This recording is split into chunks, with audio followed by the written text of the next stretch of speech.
I forgot how I started these spoiler videos. I don't usually do it with a lot of people. Yeah, you see? yeah. So it's always weird. I've watched a couple. Yeah. I'm a lone soul. Oh, you know? yeah, of course. Yeah. I'm gonna be alone for the rest of my life. Right there with you, buddy. Thanks, buddy. Yeah, of course. Avengers Endgame is finally out in theaters, and now we're gonna talk some spoilers about it because we've both seen the movie twice, and this is gonna be full spoilers. By the way, if you've not seen the movie yet, please go watch the film. Watch it. Yeah, you're missing out, really. Really, and we're gonna give spoilers in 3, 2, 1. The trailers were just.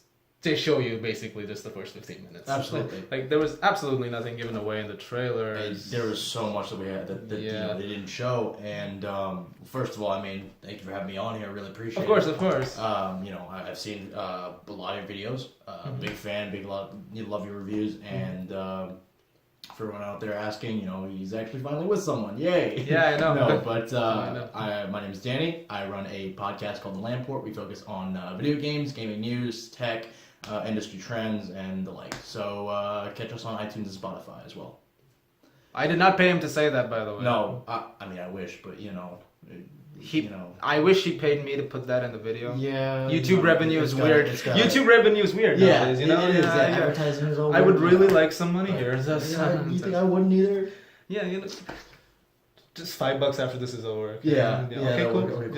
Just Venmo me. Yeah, okay? exactly. Yeah. Okay, yeah. So one of the jokes that was made before the film came out was like, what if Thanos just dies in the first scene? Yeah. Thanos dies in the first scene.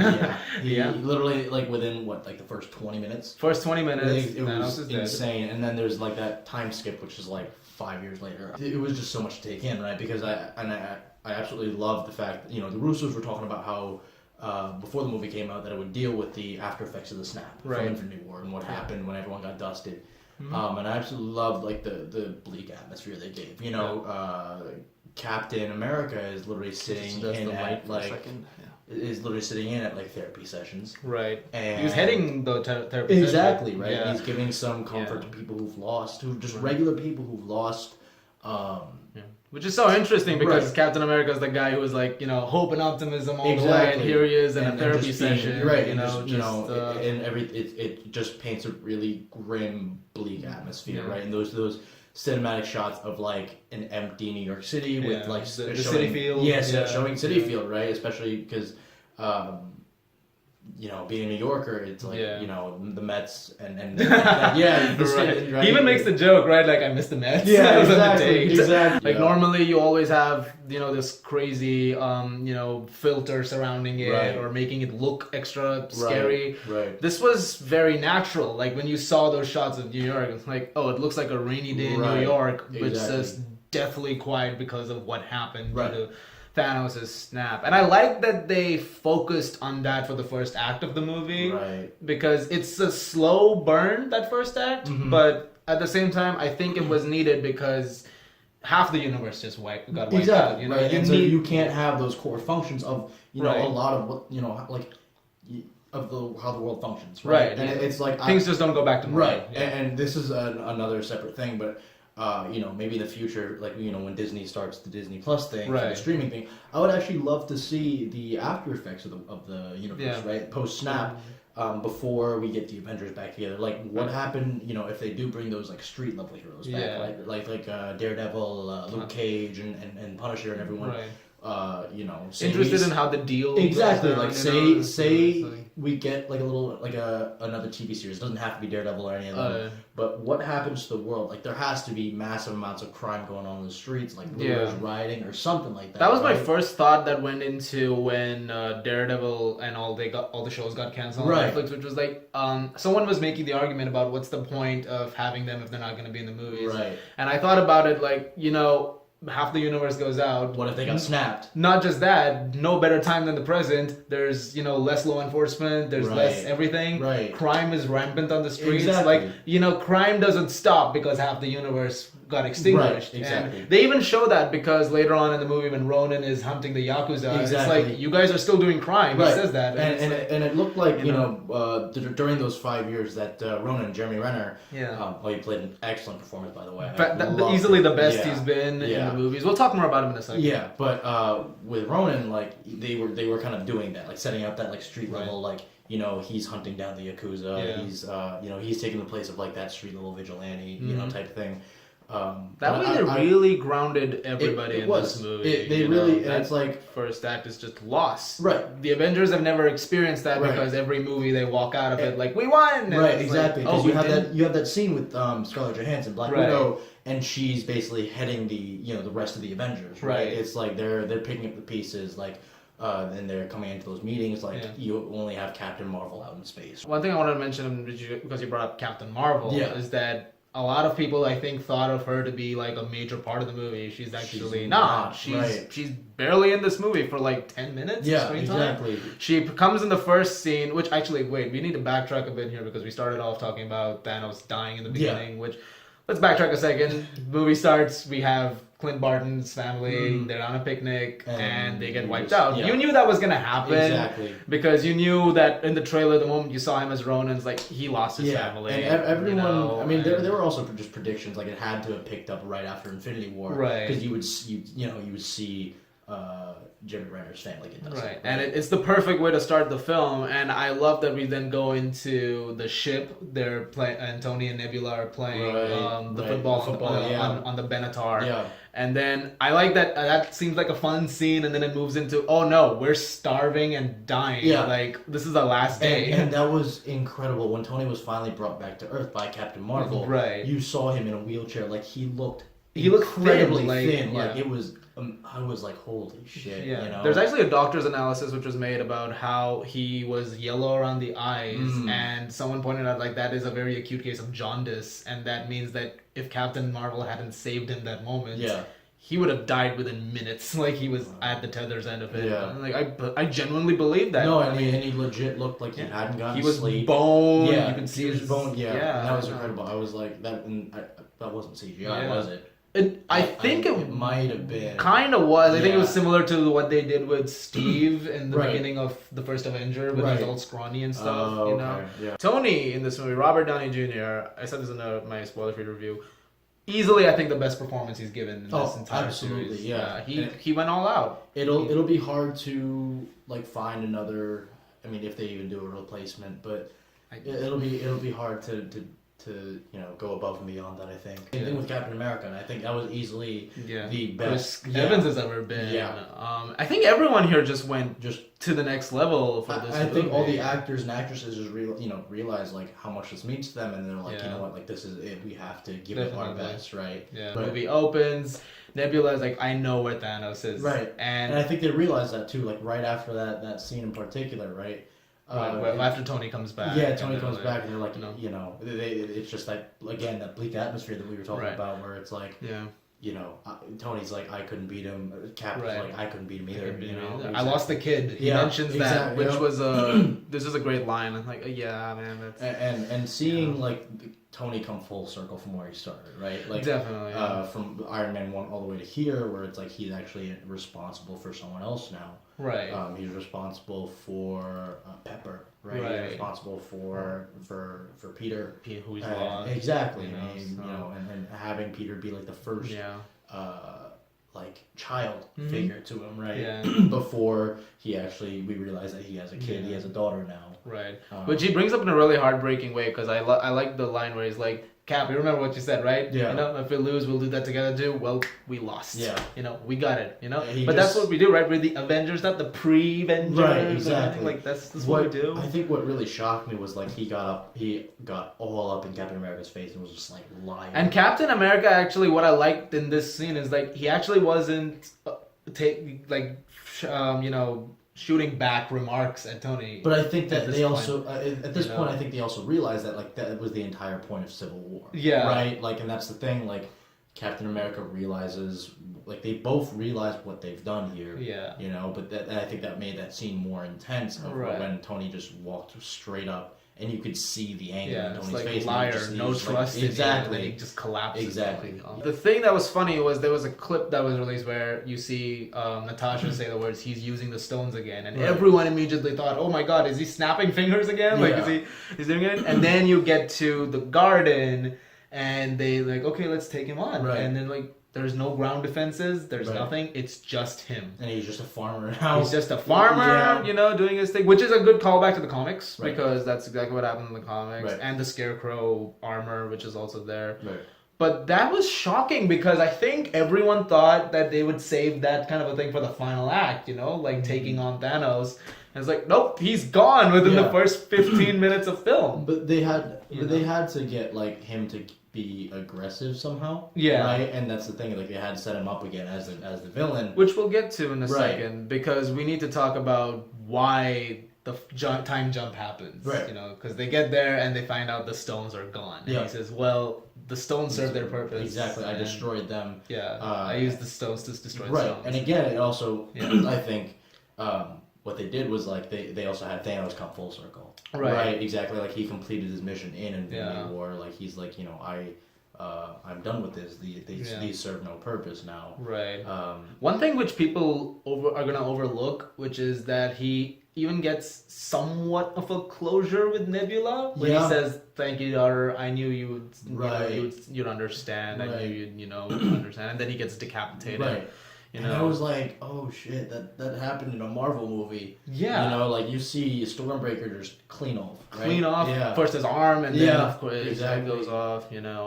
Which was crazy because then you're like, oh, now we really don't know where the movie's going. Exactly. And congratulations, because this killed every fan theory out there, which was wondering what the hell is gonna happen. Oh, it was incredible. He's dead. Yeah. I know we talked about the 5 years later stuff, but I feel like we can't really acknowledge Scott Lang without acknowledging his older daughter now, Cassie. That was incredible to see, where he's picking up the pieces and he's like figuring it out in his mind. Shit, like I've been dead. And seeing her all grown up, and he's like, oh crap, like I missed her childhood. I love that scene where he gets out of the quantum realm and he gets out of the storage area, and this kid is cycling by, and he's like, hey kid, what the hell happened here? And the kid just looks at him and almost starts crying. And it's like such an emotional moment. Like, oh God. And I don't think Scott really puts that together though until he sees the obituaries, right? Where it's like the giant rocks. And it's like it's got his name on it. Right. And I honestly was half expecting to see his family snapped. Like his daughter snapped. Like that was the thing. One thing I do want to mention though is this line I really love from Steve when he meets Natasha, and she's very distraught about what Clint has been doing in Mexico. And he says, I saw a pot of whales on my way over here in the Hudson, cleaner waters, less trash. And she says, if you're going to tell me look at the bright side, I'm going to throw this peanut sandwich in your face.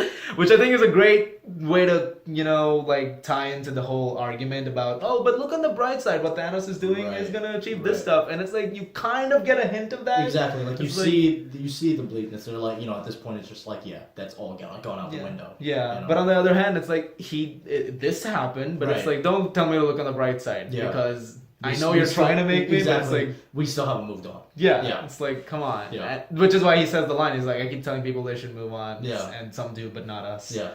Which I really like that line quite a lot. And then, of course, Scott comes in and you get the plot of the film, which is like, okay, so time moves differently in the quantum realm.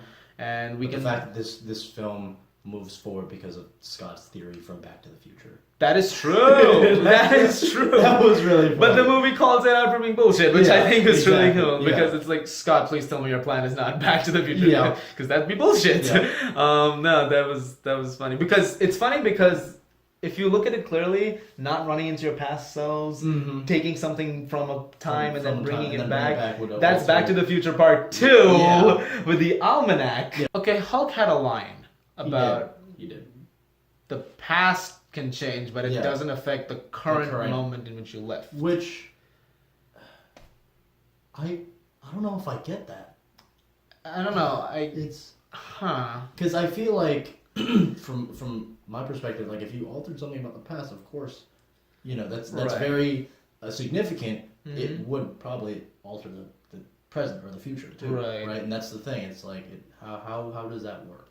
I mean, it's kind of like the time thing, right? If you create something in the past that changes the future, because there are a lot of things that happen in this movie that you can look at as like nitpicks, which work more as because they're supposed to work as like a story, which it kind of does. The thing is, it works as a story once you start to get into the scientifics of it. I feel like you can get too lost in the details. And I think Marvel kind of went the simpler way, I guess I could call it, to put more focus on the actual movie, to the characters, right? Because at the end of the day, I feel like this was also a character study. Right. Oh, definitely. Exactly. And seeing everyone come full circle is something that that we've been waiting to see for like the past 11 years, and resolving all these acts. And So speaking of Tony, he has his family now with Pepper, his daughter. He's living the quiet life. I actually just absolutely was not expecting a daughter, and for him to just like settle down with Pepper. I was like, I first saw that and I was like, first of all, she's adorable. Like, good for you, Tony. Yeah, I would never. Right. Having him like seal the deal with Pepper, and like him getting married and settling down, becoming a family man was just so shocking. That's not really, because they set that up since I think Iron Man 3. They set up. They set up the romance and him getting married, but I wasn't expecting him to actually have, in Endgame, that time skip, and then him having a child. Yeah, but then you remember Infinity War, where he's like, I had this dream where we had a kid, and it was so real, and it was we're not pregnant. And I'm guessing the events of Infinity War definitely also like changed Tony. He's like, before I go, I need to make sure that that I know that that Pepper knows I love her, and that we have a kid, and this actually happens, right? Which is funny. But one thing that brings up is that he says that I had a dream about it. It was so real in Infinity War, and she says, if you wanted a kid, you would have gotten rid of this thing in your chest. And sure enough, he rips it out and gives it to Steve before collapsing in the beginning. And 5 years later, he has a kid. It's like, wow, it really was. Get rid of that, and you got yourself a family. Exactly. So it's kind of poetic in that way, that it's like he got rid of that. Exactly, and it was like I think really him getting rid of like the Iron Man persona, but we also don't really know what he's been up to for the past 5 years. I guess just living a quiet life in a shack, man.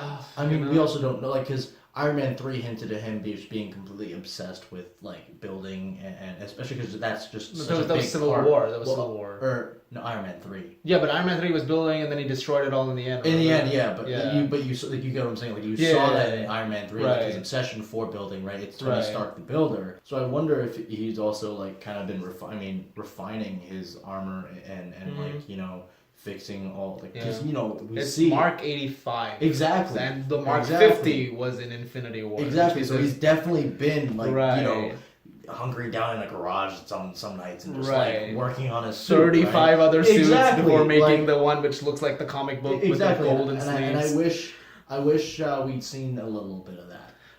I'm okay with that. Not seeing it, because that's not. But that's just me. I wish that we. I'm also just an armor fanatic, right? I would love to see the other like suit designs, and that's just a little nitpicky thing. Yeah. Hulk and Thor. So Hulk is pretty much Professor Hulk in this movie. Yeah, and we see him combining like the brains and brawn, which was incredible. Yeah, the CGI is fantastic in this movie. I gotta admit, like that actually looked That's the most real Hulk has ever looked in these movies. I mean, I think they even like kind of give him a shout out too, just because like, hey, I'm wearing a shirt now. Yeah, they definitely do that. And he's taking selfies with kids. Exactly. And I think he's learned to like. We see that he learned to like embody and embrace like the Hulk persona, right? So now it's like it's actually part of him. Yeah.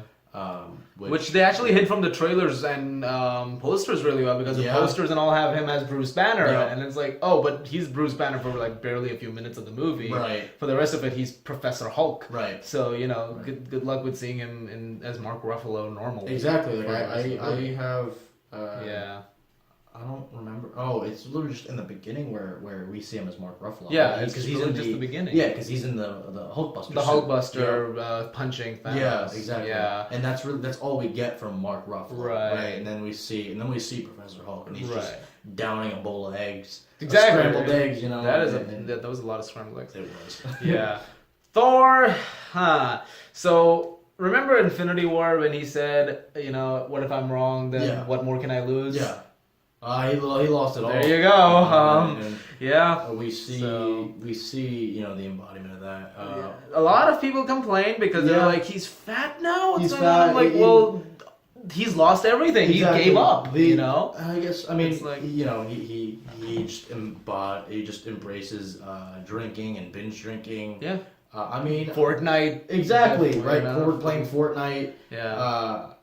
But I was like a little shocked. I was like, holy crap, he has come so far. Yeah. Right? And then for him to suddenly become completely 180 of what he is. Exactly. Usually he's the guy who's like, I always have a purpose. Right.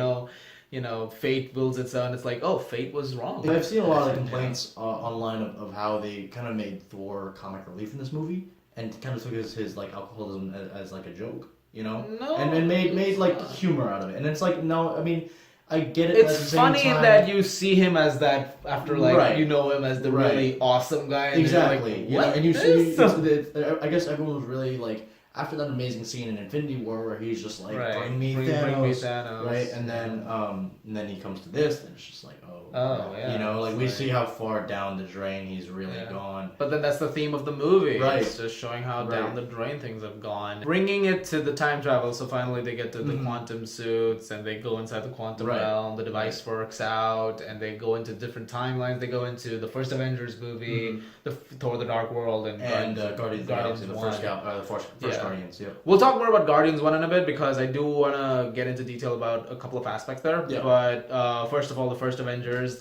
This is where the fan service stuff starts off, and usually this would be a problem for me. Yeah. Not here. No. Here it works. We obviously see it's New York 2012, so Avengers, we see the Chitauri are invading New York. We get that iconic circle shot. Exactly, and then, right.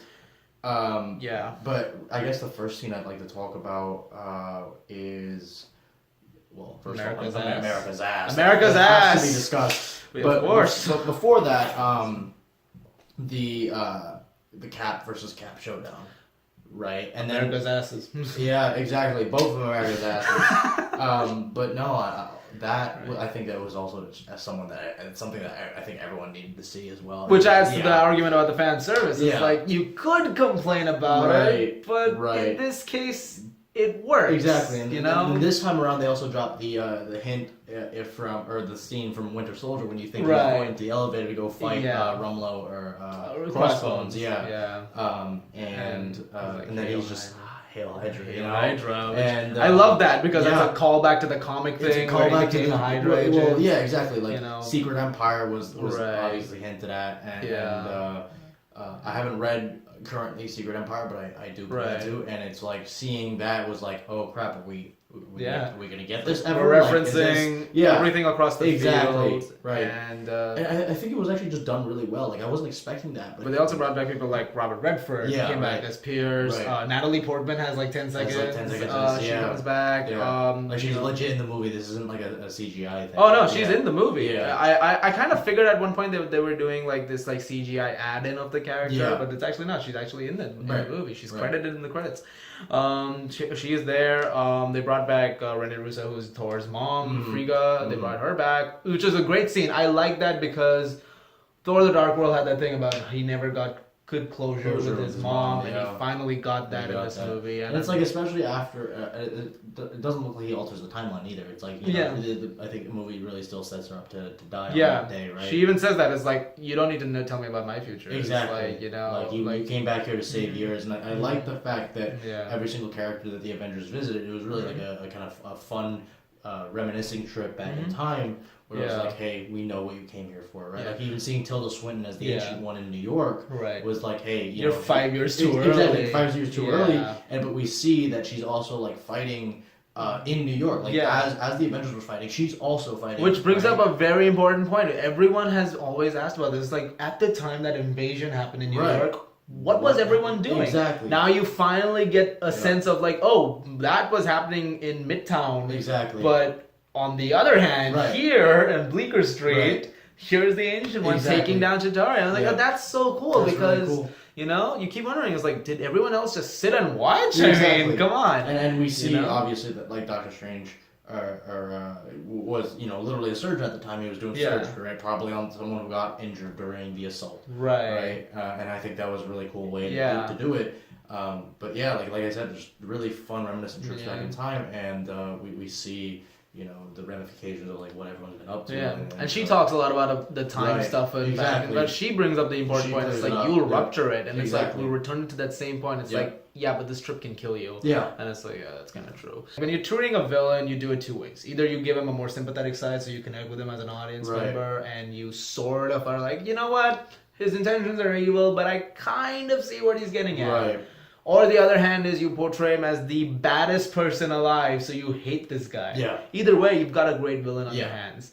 What I like about these two movies is that they have done Thanos well, because on one hand you got Infinity War, where you got the sympathetic side, the guy you kind of cared about. And here he's like, I hate you. Exactly. You are a terrible person. You are a terrible person. We need to see you dead. Yeah. So you got both spectrums of Thanos here, and I also think that's added to the fact that because this is 2014 Thanos, right? This is the guy who's hunting for the stone. Exactly. Like he hasn't lost his daughter. Exactly. Yet. He's power hungry. He's like full of rage. He's got his armies. Exactly.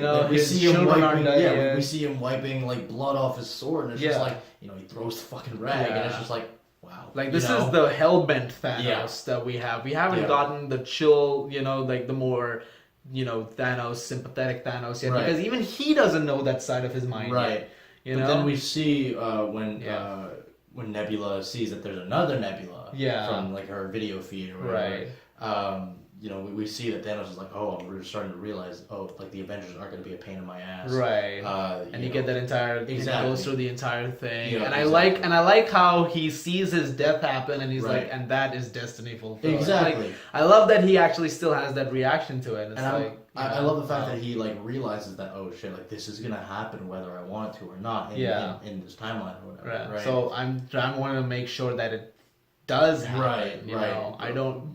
But I guess also we could advance it to like why he lost was because he was so sure that he was going to get all the stones and like that this was gonna happen for sure, right? Right. But the thing is, like they mentioned, if you know what's gonna happen, like even Doctor Strange was like, I can't tell you. Right. If this is the one reality where this happens out of 14 million. We'll get to that in a bit though, because we need to talk about that finale a little bit in detail. But really, the second act is comprised of everything we've just talked about. Yep. At one point in time, yes, they do lose the Tesseract in New York, and Loki gets it, and so they have to go to a different time where the Tesseract was in the 70s. In the 70s in Jersey. Yeah, which is a great scene because you finally get Howard and Tony talking, and you get that closure too. Yeah. Tony finally talks to his dad, which is something he's constantly brought up as, I wish I could talk to my dad a bit more. And we also we see like the loving side of his dad. He's like at the end before he leaves.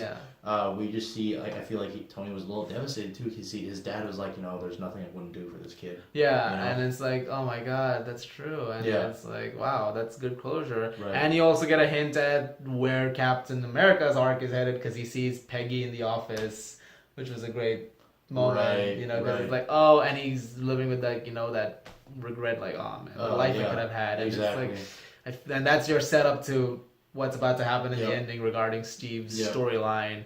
But yeah, that's covering the time travel stuff, and we got to talk about Nebula shifting bodies, of course. The bad Nebula is the one that comes back to the present. But we got to talk about Vormir because Natasha and Hawkeye.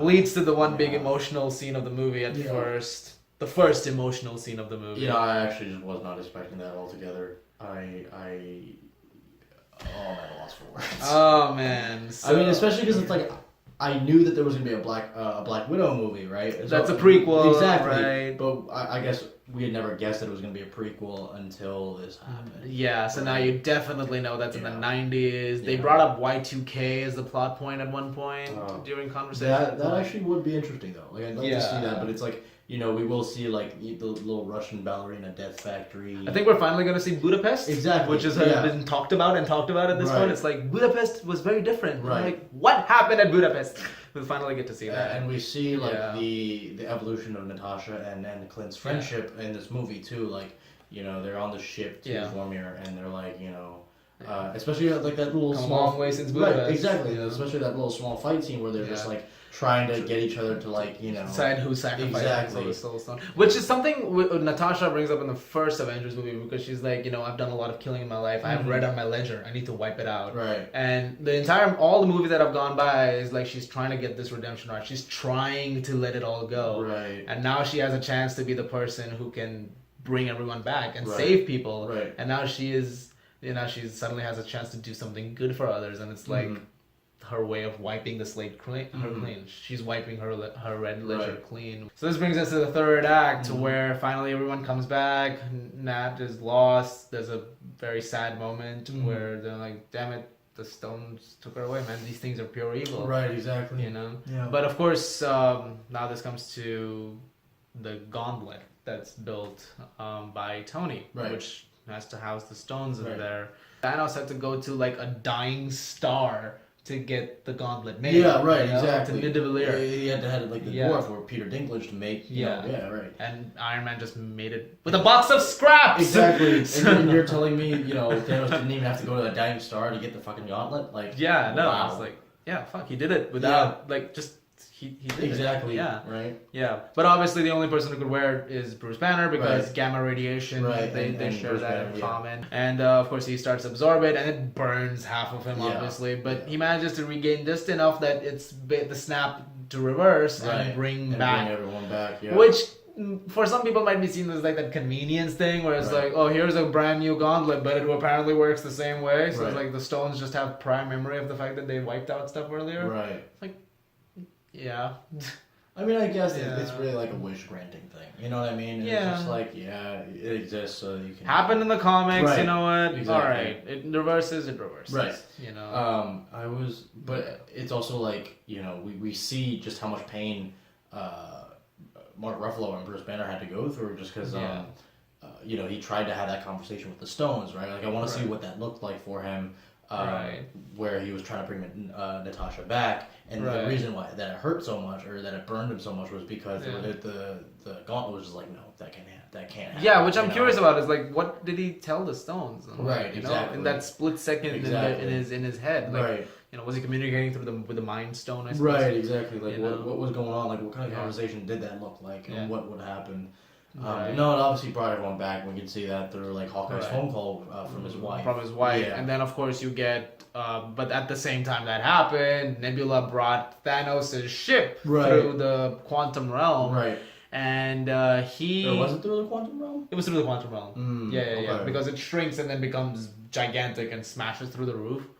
So that happens, and I love the moment like you realize the snap has maybe worked again. Exactly. And you see all the birds outside in sunlight, and then Scott says, and then Bruce Banner's on the ground, and you see the windows open up and Thanos' ship. Yeah, which I love that shot because you see the missile coming, you're like, oh no. But you see it just go silent for a second, which I absolutely loved. I was like, oh, like this is... Oof. That leads to, I will say this, the most haunting shot of the entire movie it leads to, which is where you see the missile hit the side of the building with the A logo on it, and it just comes crashing down. Like, that's the end of an era shot right there, you know? Like, that's it. That shocked everyone in the theater because, like, oh my god. That thing is crushed to bits. Yeah, exactly. You know? And you think everyone's dead. You see everyone struggling, like Rhodey and, you know... A Rocket can't breathe, you know, and Ant-Man is trapped somewhere. He's trying to get to everyone so he can, you know, become giant and save people. Exactly. You know, and Hawkeye's stuck in the tunnel with the gauntlet and Outriders chasing him. Yeah. It's a desperate situation. Yeah. And meanwhile, the big three outside, you know, are like fight Thanos, and he's kicking their asses. Yeah.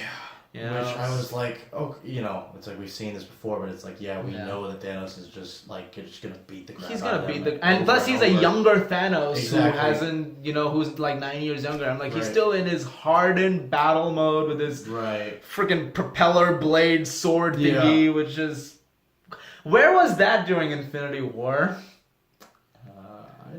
Of course, that leads to the biggest surprise moment of the film. You know, the fight's going on. Thor summons Stormbreaker. Right.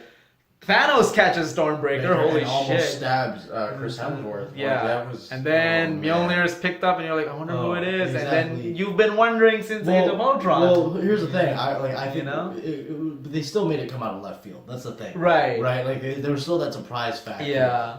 Because in Age of Ultron, we saw Cap budget a little bit, right? But it couldn't move because you've been wondering, it's like, will it ever happen? Exactly. And then pump, he catches in the audience, and it just goes. Oh man, I think that's really the moment that I've been waiting for like 10 years. People have to watch this movie over and over again. Yeah. But I'm very certain, like, if you don't go to every screening, and people aren't cheering at that scene, absolutely, it's that scene is just watchable 100 times over. Like I'm gonna say this right now.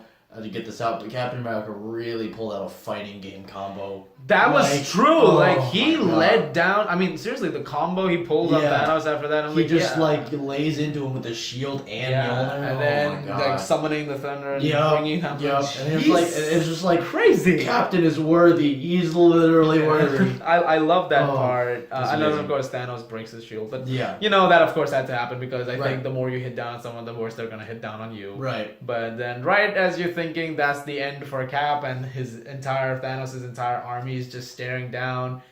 Cap. That was just that was just a brilliant scene. It was amazing because I think that's where you started crying. Right, but that's the thing. Like that's really the performance of a lifetime, and it's like that's when you know that Chris Evans is always going to be Captain America, right? Like it's just so awe-inspiring that you have. Everyone else is knocked out. Like Tony Stark is knocked out. So is Thor. Like he's not even up. And Captain America gets up, buckles a shield, and he's like, "Let's do this." And it's just he's just one man against an entire army of Outriders and whatever else. Black Order. And exactly. And then it's just insane. and then it's like Cap on your left. On your left. The portal opens, and you see Black Panther, and you get the best scene in Marvel movie history. Yeah. Everyone's there. I think it's really even. Everyone's there. It's just comparable. It's comparable to like.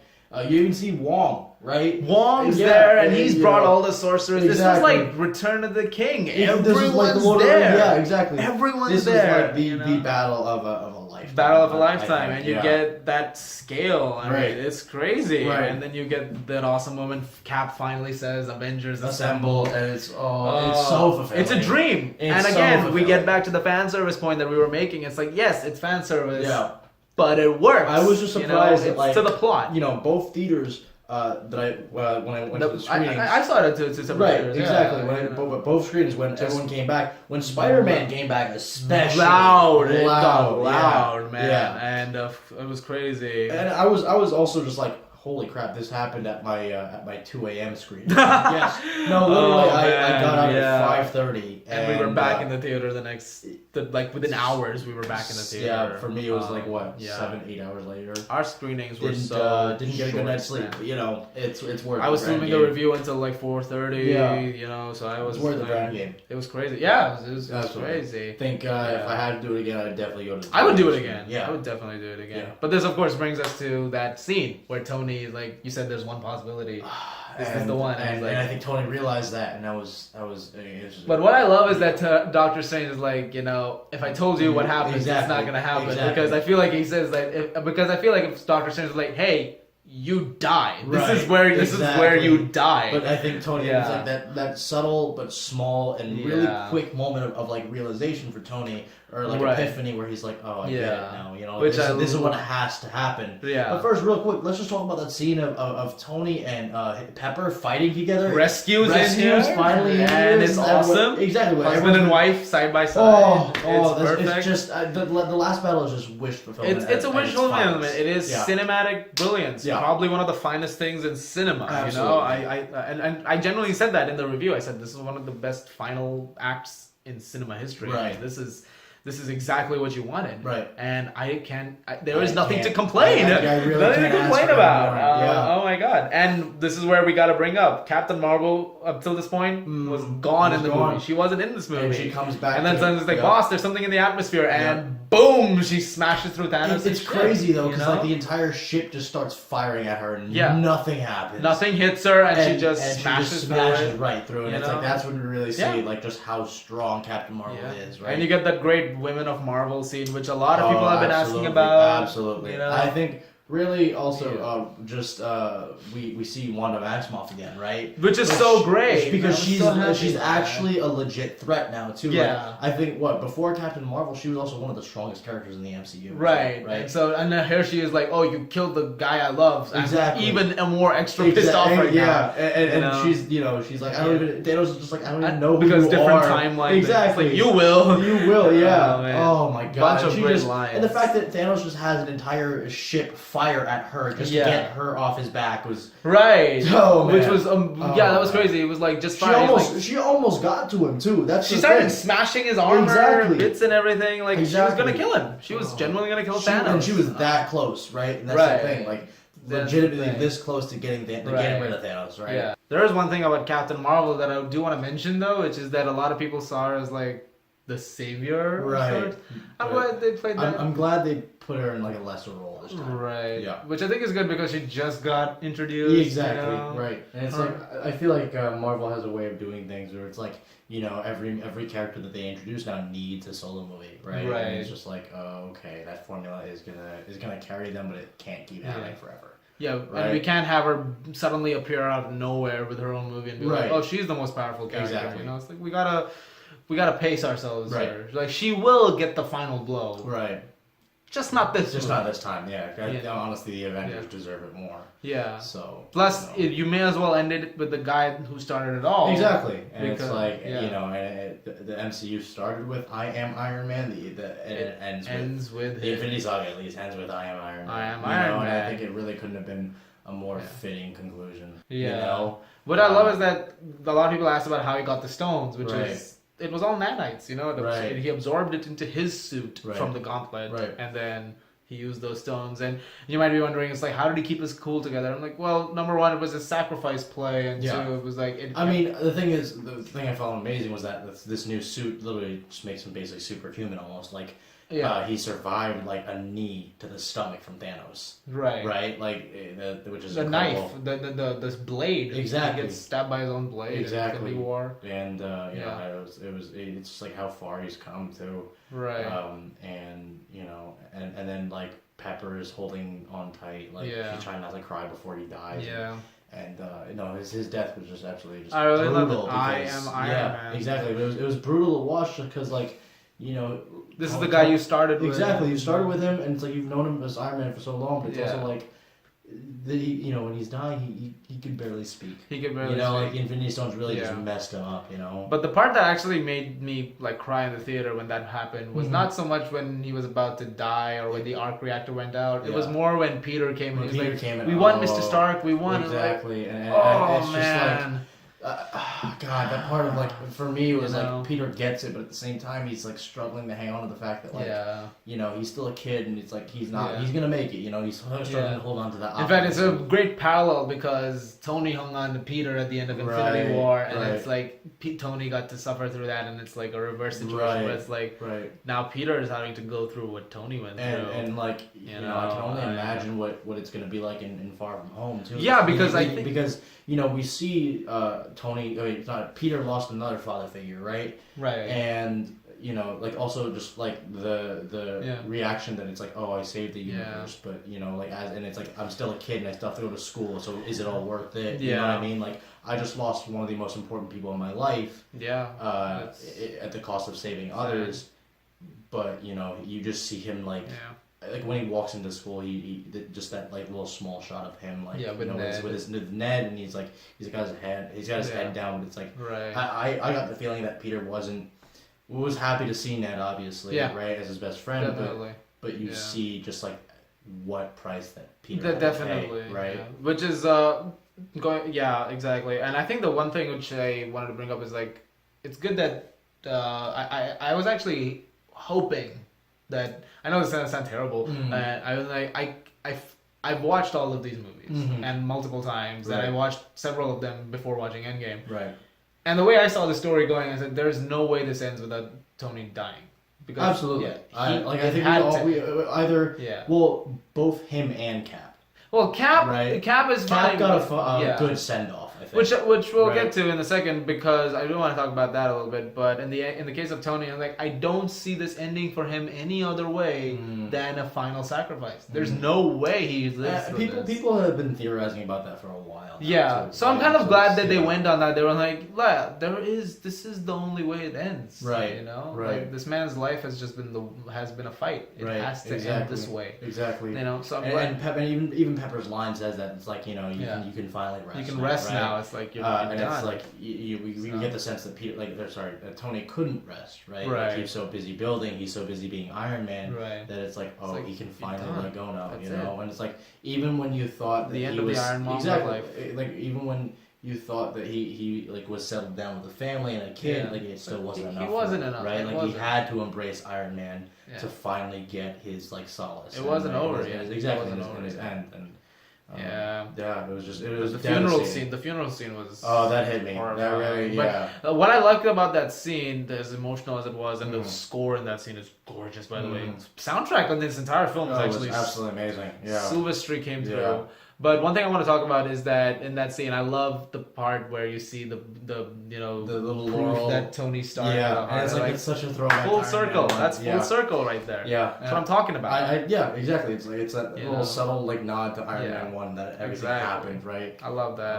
It was just gorgeous, right? It was but now we get to and you see every single hero and everyone that Tony's known, everyone's cared for Tony. Like we see Harley from Iron Man 3, which a lot of people were like, "Who's that kid?" Exactly. That's Carl. That's Harley, man. Like, it explains the 5-year time jump, right? And he's obviously grown up now. Same thing with Cassie. In fact, not just 5 years. I think Harley was Iron Man 3 was 2013. Exactly. So it's been like 10 years. So, basically. It's been. Yeah, it has been. It's 2023 and Endgame, so it's been 10 years. 10 years, and he's fully he's grown a up. 23-year-old man now. Exactly. That was crazy. But but now we finally have to get to Cap finishing off, which is, would I have expected Cap to die in this movie? Yes. That's where it was heading to. Yes. That's the thing. It was setting it up to be like that. Yeah. You were like, that final blow is going to happen. He's going to die fighting Thanos. Exactly. But then you kind of remember that, Steve didn't get one thing in his entire life. And that was the dance with Peggy. He never got that date. Mm-hmm. So I like that he went back and he created essentially like a time loop of sorts. Yeah. Where it's like everything happens still, but he gets to get a chance to live a time where it's like, what if I did have my life? Exactly. What if I did have my life? And he tried it, and like Sam Wilson, as he passes off the shield to Sam, right, which also happens in the comics, like Sam Wilson does become Captain America. Yeah, exactly. So that's actually something I'm looking forward to seeing. Right. But he's like, Cap is also like, no, I don't want to tell you about it. Right. And I think that also really solidified, like, this guy, Chris Evans, is literally Captain America. Right, like he's living absolutely right, like the life. He finally got this nod and yeah. What I love though is that before he left to go fix the times to put the time stones or the Infinity Stones back in their place, he took Mjolnir with him. Yep. He took that and gave it back to Thor. Exactly. Gave it back to Thor probably in Asgard. So what? Great. I really would have liked to see Cap hang on to that though. Honestly, it's okay. I mean, I'm sure. It's alright. Yeah. But I mean, maybe they'll pull like an old man Logan and do an old man Chris Rogers, Dude's Steve Rogers. Jesus. Steve Rogers. Chris Rogers. We've been talking for an hour. Yeah. All right. Well, Rogers, that's... Right. Yeah. I mean, I think that's... and also just real quick, there's no after credit scene. There's no after credit scene, which I like. It's fitting. It's very fitting. This didn't need one. No, it really didn't. I mean, it had a perfect ending. Exactly. It's the end of an era. Yeah. And it could not have gone any better. I'm excited to see where they go next. I have no idea. I mean, if they do have to replace Chris Evans or Steve Rogers, I think that Sam Wilson will be a really great fit. I guess we'll see. Think, and it's I think it's gonna be one of those like Spider-Verse moments, right? Where you see the Stan Lee cameo and he's like, Stan Lee's rest in peace. By the way, last cameo in this movie, really great. Yeah. But really, it was like the Stan Lee came in Spider-Verse was like, you know, what if Miles Morales was asking, what if I don't fit, right? And Stan Lee goes, everyone does eventually, right? And I think it's going to be, you know, in terms of the MCU, it's going to be Sam Wilson's turn now, right? Well, you kind of get like that. You kind of get that though with Steve, because he's like, it feels like this shield doesn't belong to him. He's like, it doesn't. It is, you know? Yeah. It's not mine. Right. You know? And that's great. Yeah. Yeah. But Steve also acknowledges that. You know, he's also like, you know, in due time it will. Right? And that's whatever happens in the MCU, I hope I hope I love it 3,000, you know? We're going to have to love it 3,000. It's going to be full of changes. It's going to be a wild ride, but we're going to be there every step of the way. So at the time we're finishing recording this, the movie's made 1.2 billion in 5 days. Record opening. So it's a great movie. We both loved it, and I think that about wraps up our talk. Go catch it in theaters. Please go see it. We'd appreciate it if you could also check out my podcast. Please check out his podcast. Definitely do. I'll leave a link in the description. Thank you, Danny, for being part of this. It's so Thank good you for having me on. Yeah, it's been great to have this conversation. Let's do it again sometime. Absolutely. I'm tired of being alone. I need people. I need people. Yeah. As always, if you like this, please subscribe. Subscribe to them. Really good idea. See you guys at the movies. See ya.